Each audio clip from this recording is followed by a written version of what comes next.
Oklahoma State very well may have somewhat agreed with someone about something pertaining to coaching football in Stillwater, and then naturally decided to head on down to Vegas to celebrate by betting on the orange and black. Or they may have been heading down to Sin City to come back with a different decision entirely.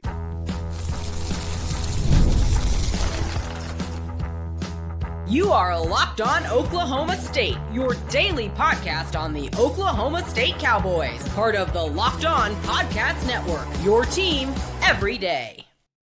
How are we feeling, our Big 12 brethren? And shout out to all the regulators out there. Welcome back to Locked On Oklahoma State, your top stop for all things Cowboy and Cowgirl related. My name is Cody Stovall. I want to thank you kindly for stopping by to make this your first listen. We're available on all of your podcasting platforms, visually as well on YouTube. Find me personally on X at Aldeo State. Today, we're partially brought to you by FanDuel. Makes every moment matter more, especially when right now new customers can bet just $5 and get $300 back in bonus bets if it is a winner. Make sure that you download the FanDuel app and go to FanDuel.com today. We get to slide right into this coaching search conversation that has naturally been heating up recently with some of the reports out there that there was a tentative, somewhat agreement with somebody a couple days ago. Nobody knows who that somebody is still yet. Well, some people do know, but it hasn't gotten out into the ether of the world quite yet. But if you pay attention to the flight tracker data, which, sometimes I don't know if I believe it or not, but there has been some back and forth flights the last couple days to Vegas. That doesn't mean that we're out there trying to convince a Vegas coach to take the job. We might just be meeting with some Vegas coaches to discuss other candidates. That does, in fact, happen. However, Dan Mullen, the UNLV running reb coach that has a very good SEC pedigree, except for a little bit of a floundering moment at Florida, which we're about to get into. So Dan Mullen is widely viewed for his success at not only Mississippi State, but also a decent chunk of his time at Florida. He is a tight end by trade, and then he rolled right out of college to be a wide receivers coach at Wagner, a wide receivers coach at Columbia, a GA at Syracuse, GA at Notre Dame, quarterbacks coach at Bowling Green, quarterback coach at Utah, offensive coordinator and quarterback coach at Florida before taking the head coaching position at Mississippi State in 2009. He was there from 2009 to 2017. Then 2018 to 2021 takes over Florida, which we're going to circle back around to. 2025 to present, he's at UNLV after working for not only ESPN, but also ABC from 2022 to 2024 as a color analyst. There's a lot of positivity when you look at Dan Mullen. Right off the bat, when he goes to Mississippi State, he was able to bring in the number 19 ranked recruiting class in the country. And then the 2012 recruiting class was ranked number 18 in the country. They were able to go from 5-7 in the beginning to 9-4. Then they were able to knock off Michigan in 2011. Then they were able to climb all the way up into a top 15 ranking. Then they turn around and enter the season ranked in the top 20. A loss to Auburn was, the first game of the year, but then they catapulted that into a win over Ole Miss.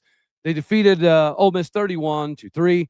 They also got a bunch of wins that season to lead to the Music City Bowl, where they also got another W.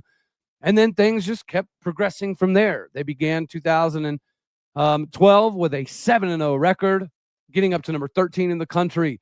He does it again in 2013. They, ended up going against Oklahoma State, who was ranked number 13 at the time. And we did take down the mighty Mississippi State Bulldogs.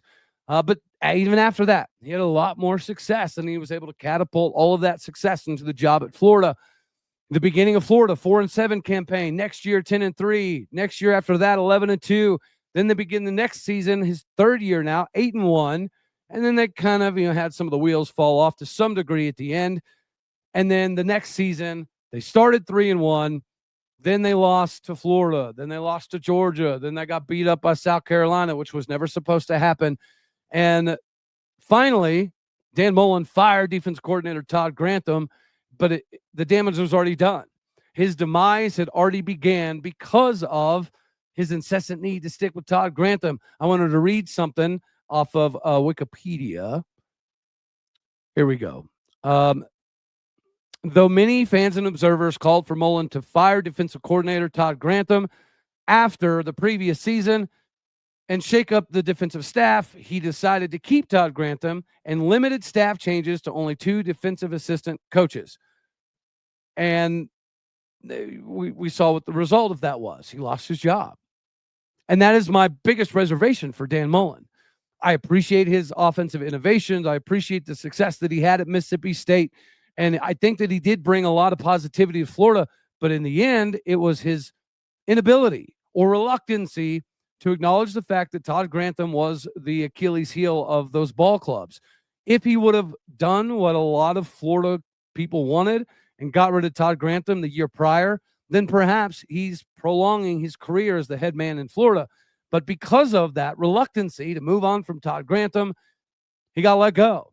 And I think that there is a direct correlation there between that and Mike Gundy. Mike Gundy was very reluctant, hesitant, blind, call it what you want, to acknowledge the fact that Casey Dunn was the anchor dragging Oklahoma State down to the bottom. I mean, look at 2021, arguably the best defense in Oklahoma State history. And offensively, we decided, well, we don't really need to score because the D's so good, we can punt 15 times a game and probably still get a W. That should have been addressed then. It was very obvious that our offense was not very creative, but we just kind of let it fester. And then Mike Gundy has to do something completely unprecedented, fire everybody, bring in all new staff. What does he do? Based off of, coincidentally, likely the advice from Nick Saban, was hire Todd Grantham to be the head coach of the defense, to run his own thing, do his own thing, hire his own guys, recruit his own way. I say that because coincidentally, Mike Gundy even discussed, he talked to Nick Saban about what the next move should be, and then a few weeks later, we hired Todd Grantham. I was extremely excited about Todd Grantham. I had assumed that he probably learns from some of the negativities at Florida, and he went back to the Nick Saban retooling school, but evidently that did not work out. So Mike Gundy's inability to acknowledge the Casey Dunn deficiencies, what catapulted us into a horrendous 2024 season. And then he kind of had to do some things that he obviously wasn't super comfortable with. And we watched that Todd Grantham was a disaster. Florida fans were right.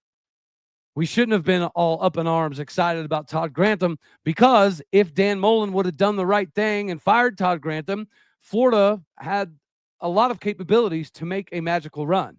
But because of the anchor that was Todd Grantham, very much like the anchor that was Casey Dunn, I don't want to see a repeat of that. I do acknowledge the fact that Dan Mullen is a really good recruiter. He had multiple top 20 recruiting classes while he was at Mississippi State. He had multiple top 10 recruiting classes while he was at Florida. And thus far, early on at UNLV, he's got them 6-1. Not only have they done very well in recruiting, they were able to steal Tatum Deuce Bell from Oklahoma State. So selfishly, yeah, there is some personal excitement level if Dan Mullen were, in fact, to be the guy that gets this job. But I have reservations. It's like I had reservations with Guth Malzahn and Dana Holgerson, and to some degree, even John Gruden. This would be great because it does check off all of the boxes that Chad Weiberg clearly wants to check off here, right? He wants a coach with Power 4 experience. That doesn't necessarily bode well for some of the up-and-comers like the Eric Morses or the Ryan Silverfields or the G.J. Kinneys or even to some degree the Alex Galeshes. But at the same point in time, I feel like that there were some failed experiments from Todd Grantham. And it was his inability to appropriately diagnose the staff problems. And I just feel like that hits way too close to home. Not to mention, I was able to reach out to a few of my UNLV individuals, and the common consensus resoundingly was there is no way in God's orange earth that the powers that be, the donors inside of Vegas, are going to allow Dan Mullen to leave, especially not for an Oklahoma State. There are some power brokers that can financially afford to be competitive. And in their eyes, Oklahoma State is not a school worth leaving for, because UNLV is in a prime position to take over the conference as soon as Boise State leaves after this season. And that is their only loss. Realistically, Boise State just beat them fairly convincingly. But after Boise State leaves, there is some validity to the fact that the door kind of does open for UNLV. Is that enough for Dan Mullen to stick around? Who knows? The idea that they're going to financially be able to keep themselves at the top of the new conference gives them a tie-in to the playoffs. But I also think that Dan Mullen would recognize that getting a slot in the Big 12 is going to be a little bit easier than the one likely yearly spot that is available for the G5. Well, when there's an expanded playoff, perhaps that changes some things. And perhaps that is exactly why that the UNLV individuals don't think that Dan Mullen would take the job or leave UNLV. If Dan Mullen were to leave UNLV, according to some of the individuals I spoke with, it would be for like an LSU. But at the same point in time, I would imagine that some of our donors would take that as a little bit of a slap in the face to assume that Oklahoma State couldn't afford somebody like a Dan Mullen. Probably pretty crazy, and it probably would make us try a little bit harder if we're not just going down there to have discussions about some other coaches that have maybe worked with Dan Mullen in the past. However, I don't know if we should listen to that advice because Todd Grantham was one of those dudes, and he didn't recognize Todd Grantham's inabilities. FanDuel is the bee's knees for all of your betting needs, and right now it's an even better time to capitalize because the NBA action is back. There's not a better place to get in on the NBA action than with FanDuel, the official sports betting partner of the NBA. Even if you miss the start of the game or you want to ride the hot hand, FanDuel has the live bets on everything from who will score the next bucket or who will lead the fourth quarter comeback. Plus, you can even combine your live bets into same-game parlays to shoot for a bigger payout. So whether it's Cade Cunningham in Detroit or Marcus Smart in LA or the Oklahoma City Thunder running it back, it's going to allow you to stay engaged and keep every single moment more exciting simply because of your investment level. Right now, FanDuel is giving new customers $300 back in bonus bets when your first $5 hauler is a winner. So make sure that you head on over to FanDuel.com to sign up and play your game with FanDuel, the official sports betting partner of the NBA.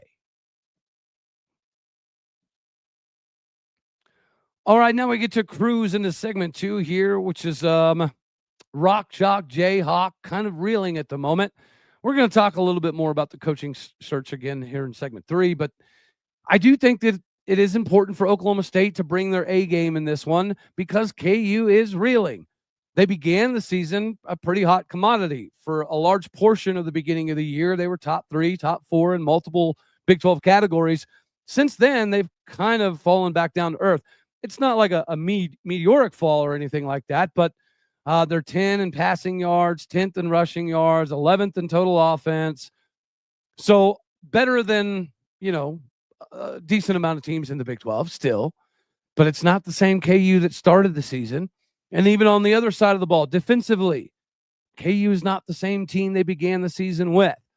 And Lyric Rawls, he may have been having a whale of a year, but they've had some difficulties with injuries. They've had some inability at times to get off the field, which, as you know, as an Oklahoma State fan, whenever your defense is constantly on the field and your offense isn't able to sustain enough drives to give them breathers by the fourth quarter, they're going to be worn down a decent amount.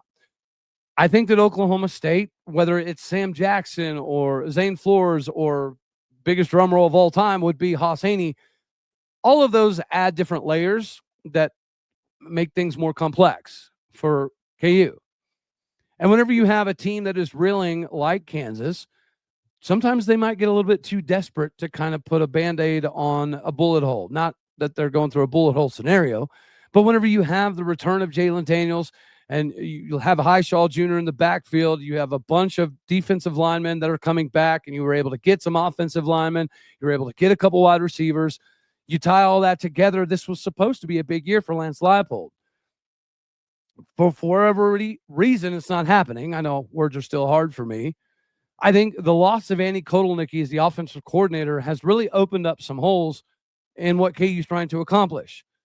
The misdirection, the ability to kind of get multiple drags on the backside and open up something on the front side, whether it be a post flag route. Those intricacies of the offense seem to be missing a little bit for KU. And we've allowed less than 100 yards rushing from an individual 4 games in a row. We went from over 5.5 yards per carry allowance to 2.7 yards per carry allowance. if we can have Clint Bowen come up with some creative, innovative, fun ways to mask some of the deficiencies in the back end, we could complicate this thing enough for KU to give Oklahoma State a chance. I'm not sitting here and saying the Cowboys are going to go win in Lawrence because we don't even know precisely who's going to play quarterback. Most indications would lead us to believe it's probably going to be Sam Jackson the fifth again. However, this time frame should have allowed Zane Flores enough time to come back. So if Zane Flores is healthy and he plans on remaining a key contributor the rest of the season, he should be available.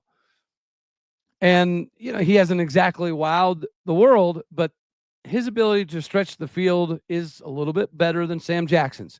Sam Jackson adds a wrinkle. Sam Jackson adds the dual threat capability. Sam Jackson has thrown that he can layer some throws. He can kind of, spin it on the run, but that's not going to be his forte when it comes to reading defenses and diagnosing post-snap, where the route trees are going to converge.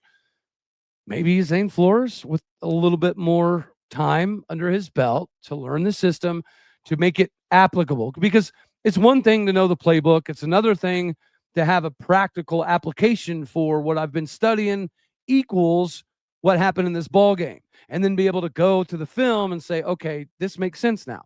All of this repping, it didn't exactly make sense until I saw it live and in living color. Now that I've seen it, I can make that adjustment. I know it could be wishful thinking for Zane Flores to be able to come back and lead the Cowboys to a W. But, when the Hosseini injury came about, and if you were to sit down and write out, well, what are still the susceptibility games left? Kansas State would have been at the forefront of that conversation. And ironically enough, that seems to be, if Hosseini's return is going to happen, it will be for that game. It could be for this game, but I would doubt it. No matter what happens, I think that, this is maybe the best opportunity because UCF looks pretty competent. Iowa State's obviously a very good ball club. The poetic justice for us getting back some retribution for derailment of Iowa State's season, that would be great. But if you were to look at KU and K-State and UCF and Iowa State, right now, the team that has the most vulnerability seems to be KU. So if Oklahoma State does have, another quarterback come back and help, it could make a big difference. If maybe we have some extra wrinkles to add in the back end for guys like Cam Smith, LaDainian Fields, Landon Cleveland, that might be enough to get a dub. Because at the end of the day, I feel like it's going to happen this year, especially if Hosseini's possibly coming back.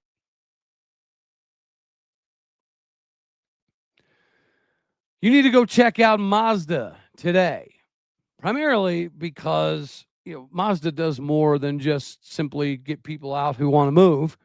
They deliver confidence with every single ride. From the footwork to the breath work, athletes sweat all of the details. Mazda does the same, and they bring that intentionality to every single model that they craft. You can make everyday drives feel like an exhilarating experience with the smooth handling and the intuitive controls. Also, the all-wheel drive, standard in every crossover SUV, means that you can drive with confidence through every single season. Like our players who sweat almost every detail, Mazda does the same, because when you make every move count, impossible becomes irrelevant. Make sure that you go check out a Mazda today so you can move and be moved by Mazda. All right, we're just cruising right along here. So the coaching search thing, I wanted to talk a little bit about this, right? I also wanted to hit a good friend of the show, Reagan's hot board, essentially, because On Three's Pete Nakos just put out an article, and ironically enough, RA was begrudgingly talking about Reagan recently, and basically saying that Reagan didn't have any sources, Reagan didn't know stuff, X, Y, and Z. I didn't listen to the radio show, but this is, coming by way of a lot of conversations of individuals that did listen to the show. And the crazy part is, Pete Nakos is considered somebody with very, very good sources, a real, insider information kind of guy, right? He puts out the list of coaches, and it's the who's who. Todd Monken's on there. Obviously, Colin Klein, the Texas A&M offensive coordinator, is on there. John Summerall at Tulane is on there. Zach Robinson, he's still hanging on there. G.J. Kinney is still a name that's kind of somewhat in the mix. Eric Morris, the North Texas coach, he's on there. And then, ironically, Reagan's being called out by some individuals like Robert Allen for not being accurate, not having sources, and not knowing nothing, which is absolutely crazy because Reagan went through the whole thing the right way. He's an actual journalist. He went through the broadcast journalism degree program. He worked with Robert Allen. He worked with Polk's Report. He understands the nuances of what to do, what not to do. He also understands that there's a decent amount of cover game that happens. There's a decent amount of those individuals that purposely mislead the fan base to cover up for some other things. And I do understand that there has to be a little bit of gamesmanship involved, but at the same point in time, it's hard to differentiate what is smoke and what is real, what is a half truth, what isn't. That's why I rock with Reagan, because you're not going to get a ton of that. He's just going to put out what he's hearing, and he's going to try to put it into some context. Ironically enough, it's the same list of dudes. So whenever you look at Reagan's hot board, the only addition that was obviously a little bit different was towards the bottom, he had Clark Lee, the Vanderbilt coach. And although that's probably slightly outlandish, there does seem to be a little bit of back and forth in regards to Clark Lee and Vanderbilt wanting them to pony up and back football a little bit more because they're having a phenomenal season and they have the lowest NIL budget in the SEC. So maybe it's not a big time odds, but it's in there. It does make sense. I appreciate that we have some guys like Reagan that are willing to not only handle the tough scenarios, but are willing to put themselves out here and take a little bit of criticism, even when it's unwarranted. Because at the end of the day, if RA, who definitely knows Reagan, if he genuinely thought that Reagan didn't know nothing or he didn't know nobody or the circle that Reagan runs in is a bunch of ridiculous buffoons out here, then he probably wouldn't be talking about it. And as we discussed in a previous episode, the Colin Klein thing coming out the way that it did, to the degree that it did, it very well may have been a purposeful smokescreen. But Robert Allen could put out so much. But now that Mike Gundy's not there, I understand he might be grasping for some things, and who knows. But the craziness of all of it is Reagan's synopsis is about the exact same as On Threes. It's the same names that everyone really, for the most part, has been discussing, even in the Vegas odds stuff. So I thought it was pretty fun, pretty wild, pretty crazy. That, he was catching some flack for that. Anyway, we're not going to get off here quite yet. I dropped in earlier episode that my son was able to commit to Friends University. And I did want to tie it a little bit into recruiting and just kind of accentuate how important it is to get the experience. Because there was some D2 opportunities, some D3 offers, and financially speaking, none of it was close to what Friends University offered. Friends University was able to get to a 55% baseball ride, which doesn't typically happen. And it's becoming more commonplace. The NAIA level currently, for the most part, is able to do more financially speaking than a lot of your D2, D3s right now. And the common consensus was the D2s are going to benefit the most from the NIL transfer portal era simply because the D1 Power 4s are not going to be able to stack their rosters numerically anymore. But the NAIA might be the biggest recipient other than D1 because it's kind of leveled the playing field. So I absolutely have to give a shout out to Friends University for the experience that they gave. Yeah, he may have had other opportunities at quote unquote bigger places, but the entire experience was mind blowing. It was not what Logan expected. Honestly, it's not even what I expected. So if you've got kids out there, or you know kids that are going through the recruiting process or about to be going through the recruiting process, maybe just kind of lead them into the direction that going the JUCO NAIA route is not what it used to be. There's more capabilities now, especially in the NAIA capacity, than ever physically before. I mean, heck, McPherson, which is in the same conference as Friends, they just had a $1.5 billion endowment. And they're naturally going to spend a lot of that into, the sports realm, because no matter what level, if your sports programs are good, it gives you more marketability. And at the end of the day, marketability equals profitability, no matter what level you go to. So my son went to a couple different schools in a couple different states and saw a few different things. And there's a lot of places that are increasing their budgets and increasing their profile, essentially. But nothing was like the Friends experience. But they genuinely rolled out the red carpet. So sometimes it's not always about the level. It's about the direction that a particular school can give you. So instead of basically giving you a pitch and giving you a campus tour indicating we'd like to have you, there's a big difference between that and, yeah, we definitely want you. Here's why we want you. Here's a plan that can allow you to come in as a true freshman and have the opportunity to at least be competitive immediately. And they discussed how, in Wichita, it's the biggest population in Kansas, and they have direct partnerships with some of the biggest aviation corporations around there, and the degrees and the GA programs, and how if you graduate and you want to get into coaching, you can go straight into a GA role, and then that'll pay for your master's degree program. They just did a remarkable job, even going through the facilities and the new weight room, the protein stuff that's all proprietary for Friends University. Some of that stuff doesn't seem like a big deal, but it's a massive deal.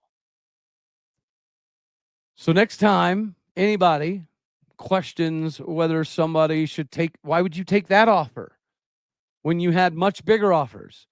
It's sometimes to do with the experience. The amount of financial compensation is important. But there has to be a sales pitch. You have to feel wanted. It cannot just be, we're going to send out 70 offers. Hopefully, you're one of the people who say yes. There's a lot of that happening. But Friends University is not doing that. They didn't do that. And it's completely changed the lay of the land. And because of the amount offered to my son, I started reaching out to more people like, how is this possible?